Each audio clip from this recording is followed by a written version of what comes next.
Hi అండి, welcome to RR collection అండి. నేను సుహాసిని. మీరందరూ బాగున్నారండి? మేమందరం బాగున్నామండి. ఇప్పుడు మీకు నేను సౌర మిరపకాయల పప్పులుసు అంటారండి, వెంకటగిరి పప్పులుసు అని కూడా అంటారు, వేయించిన పప్పులుసు అని కూడా అంటారండి. ఇది వచ్చి నేను 2 గ్లాసులు కందిపప్పు తీసుకున్నానండి, 2 గ్లాసులు కందిపప్పు తీసుకున్నానండి. ఇప్పుడు దీనిలోకి మనము 1 టేబుల్ స్పూను జీలకర్ర, 1 టేబుల్ స్పూను ధనియాలు, 1/2 టేబుల్ స్పూను మెంతులు వేసుకోవాలండి. ఇప్పుడు 3 టమాటాలు తీసుకున్నానండి, 20 ఎండుమిర్చి తీసుకున్నాను, 10 వెల్లుల్లి రెమ్మలు తీసుకున్నాను, 1 నిమ్మకాయ సైజు చింతపండు తీసుకున్నానండి. ఇది వచ్చి 2 ఆనియన్స్ కరివేపాకు తీసుకున్నాను. ఇది కూరకి మనకి తిరగమాతకి రెండిటికి కావాలండి. ఇప్పుడు ముందుగా మనం స్టవ్ ఆన్ చేసుకొని గిన్నె పెట్టుకుంటాం. గిన్నె వేడెక్కేసిందండి. ఇప్పుడు మనం ఈ గరిటతోటి 1.5 గరిట ఆయిల్ వేసుకున్నాం.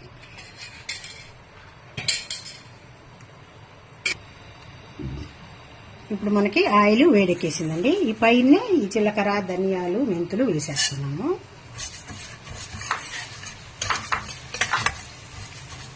ఇప్పుడు ఈ కందిపప్పు కూడా అంతా పోసేస్తున్నాం.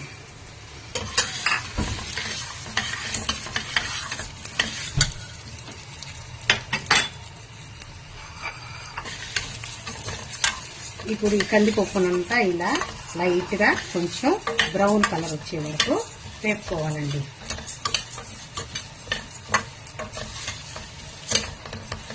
ఇప్పుడు ఇందులో ఎండుమిర్చి కూడా యాడ్ చేసుకోవాలి. ఇది వేయించేటప్పుడే భలే మంచి స్మెల్ వస్తుందండి, చాలా బాగుంటుంది. ఇది ఒక్కసారి మీరు ట్రై చేసి చూసేదంటే ఈ పప్పులకు ఎప్పుడు ఇదే చేసుకుంటా ఉంటారండి, అంత టేస్టీగా ఉంటుంది. ఇది మా అమ్మ, మా అత్తమ్మ వాళ్ళు చాలా బాగా చేసేవాళ్ళండి, వాళ్ళ దగ్గర నేర్చుకునే ఐటమ్ ఇది. ఇప్పుడు ఇందులో ఈ తెల్లపాయలు కూడా వేసేద్దామండి, వెల్లుల్లిపాయలు. అంటే ఇవన్నీ కొంచెం ఆయిల్లో వేగితే చాలా బాగుంటుంది. వాళ్ళందరూ అసలు రాతి అటికలు అని ఉండేవండి, ఆ రాతి సెట్లో చేసి ఇది చేసేవాళ్ళు. ఒక్కొక్కసారి ఆ రాతి సెట్లో కానీ వెనిపి చేస్తే అంత టేస్టీగా ఉండేదండి. మామూలుగా దాంట్లోనే ఉడకబెట్టి దాంట్లోనే చేసేవాళ్ళు. ఇప్పుడు ఆ అటికలు అవి ఏడుంటాయో కూడా తెలియదు మాకైతే. కొంచెం ఆనియన్ కూడా వేసేసాను.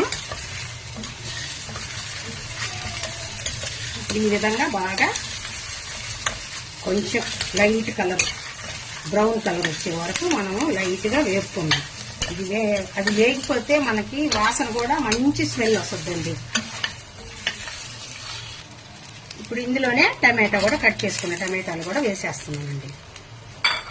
1 గ్లాస్ పప్పుకైతే ఒక పెద్ద అంటే 1 మీడియం సైజు టమాటా, 1 చిన్న టమాటా వేసుకుంటే చాలండి.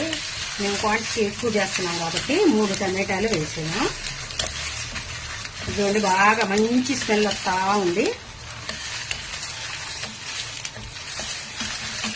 ఇప్పుడు దీంట్లో ఇది వేగిపోయిందండి. పసుపు 1/2 టేబుల్ స్పూను పసుపు వేసేసుకోవాలి. పసుపు వేసి 1 నిమిషం పాటు బాగా కలిపేసి ఆమెల వాటర్ యాడ్ చేసుకున్నాము. ఒక 2 గ్లాసులు వాటర్.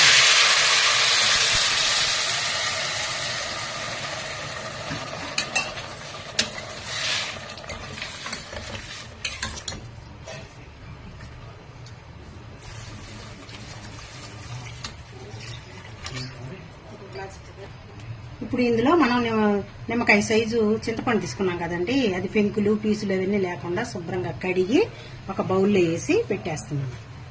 అంటే కందిపప్పు చింతపండు పులుపు తగిలిందంటే కొంచెం కొద్దిగా లేట్ అవుతుంది ఉడికేది, అందువల్ల. ఇప్పుడు మనం కుక్కర్ పెట్టేసి 3 విజిల్స్ తెచ్చుకుందామండి. ఇప్పుడు మనం కుక్కర్ పెట్టేసామండి. 3 విజిల్స్ తెచ్చుకొని అప్పుడు మనం తిరగమాత పెట్టుకుందాం. కుక్కర్లో ఉన్నదంతా ఈ గిన్నెలోకి తీసేసుకున్నానండి. తీసుకొని ఈ విధంగా మెత్తగా నేను ముద్దకంతో ఎనుక్కొని గిన్నెలో పెట్టుకున్నాను. ఇప్పుడు దీనికి తిరగమాత పెడతానండి. మామూలుగా మా అమ్మ వాళ్ళైతే ఇలాగే వాడుకునేసేవాళ్ళు, ఇంకా మళ్ళా తిరగమాత పెట్టేవాళ్ళు కాదు. ఇప్పుడు ఏందో మా పిల్లలకి వాళ్ళందరికీ ఇష్టపడటం లేదు, అందువల్ల తిరగమాత పెడుతున్నాను. దానివల్ల నష్టమేం లేదండి, బాగుంటుంది టేస్ట్. ఇప్పుడు నేను గిన్నె పెట్టి స్టవ్ ఆన్ చేసుకున్నానండి. గిన్నె వేడెక్కిన తర్వాత ఆయిల్ వేసుకున్నాను. ఇప్పుడు గిన్నె వేడెక్కేసిందండి, కొంచెంగా ఆయిల్ వేసుకుంటే చాలు.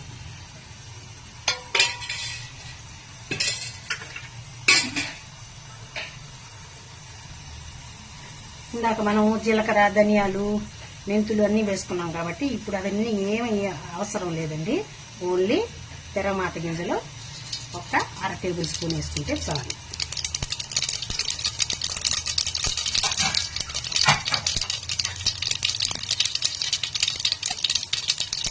ఆనియన్ ఇందాక మనం కొద్దిగా వేసి పెట్టుకున్నాం కదా, ఆనియన్ కొద్దిగా 2 రెమ్మలు కరివేపాకు,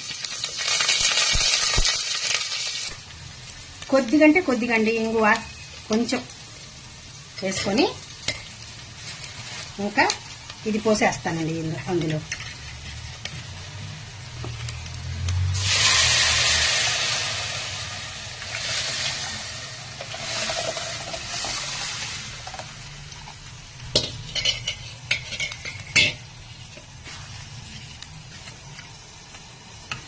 ఇప్పుడు దీంట్లో ఉప్పు కారం చూసుకోవటమేనండి.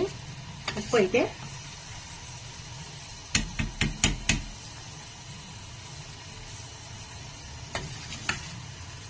కారం అయితే నాకు 20 మిరపకాయలు వేసాను కదా, పర్ఫెక్ట్ గా సరిపోయింది.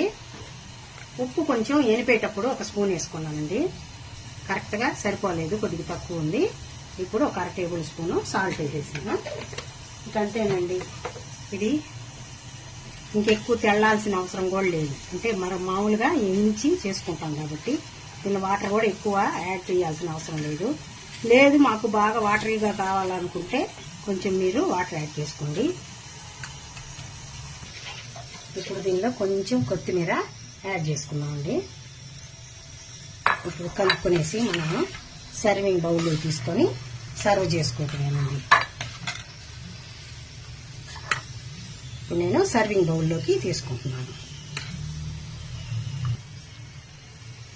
ఇది చపాతీలోకి చాలా బాగుంటుందండి, రైస్లోకి బాగుంటుంది. ఇది మీకు కనుక నచ్చినట్టయితే లైక్ చేయండి, షేర్ చేయండి, సబ్స్క్రైబ్ చేయండి. దీని కాంబినేషను వడియాలంటే మనము సగ్గుబియ్యం పిండితోటి పెట్టుకుంటాం కదా, ఆ వడియాలు అయితే చాలా టేస్టీగా భలే ఉంటుంది. ఇది ఉదయాన్నే గాని మనం పిల్లలు స్కూల్కి వెళ్ళేటప్పుడు చేసేసామనుకోండి, ఇడ్లీలోకి, దోశల్లోకి కూడా సూపర్ గా ఉంటది. మీరందరూ ట్రై చేయండి, తప్పకుండా ట్రై చేసి నాకు కామెంట్లో తెలియజేయండి. బాయ్ అండి. నెక్స్ట్ ఇంకో మంచి వీడియోతో మళ్ళీ కలుస్తాను.